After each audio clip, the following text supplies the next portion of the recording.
తిరుమలలో భారీగా భక్తుల రద్దీ కొనసాగుతుంది. శ్రీవారి దర్శనం కోసం తెలుగు రాష్ట్రాలతో పాటు తమిళనాడు, కర్ణాటక నుంచి వచ్చే భక్తులతో వైకుంఠం క్యూ కాంప్లెక్స్, నారాయణగిరి షెడ్లు నిండిపోయాయి. శ్రీవారి సర్వదర్శనానికి 24 గంటల సమయం పడుతుందని టీటీడీ ప్రకటించింది. టోకెన్లు లేకుండా వచ్చేవారికి 16 గంటల సమయం పడుతుండగా 300 రూపాయల టికెట్ దర్శనానికి 5 గంటలకు పైగా సమయం పడుతోంది. దీంతో క్యూ లైన్లలో ఉన్న భక్తులకు అధికారులు తాగునీరు, అన్నప్రసాదాలు, పాలు అందిస్తున్నారు. టీటీడీ భద్రతాధికారులు ఎప్పటికప్పుడు పరిస్థితులను పర్యవేక్షిస్తూ భక్తులకు ఇబ్బందులు లేకుండా తగిన చర్యలు తీసుకుంటున్నారు.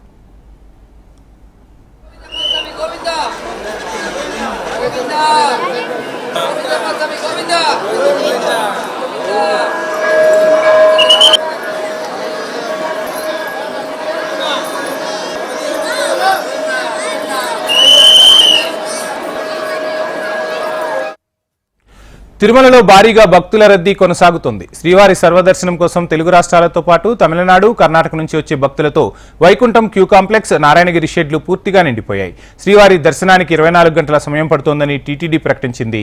టోకెన్లు లేకుండా వచ్చేవారికి 16 గంటల సమయం పడుతుండగా 300 రూపాయల టికెట్ దర్శనానికి 5 గంటలకు పైగా సమయం పడుతోంది. దీంతో క్యూ లైన్లలో ఉన్న భక్తులకు అధికారులు తాగునీరు, అన్నప్రసాదాలు, పాలు అందిస్తున్నారు. టీటీడీ భద్రతాధికారులు ఎప్పటికప్పుడు పరిస్థితిని పర్యవేక్షిస్తూ భక్తులకు ఇబ్బందులు లేకుండా తగిన చర్యలు తీసుకుంటున్నారు.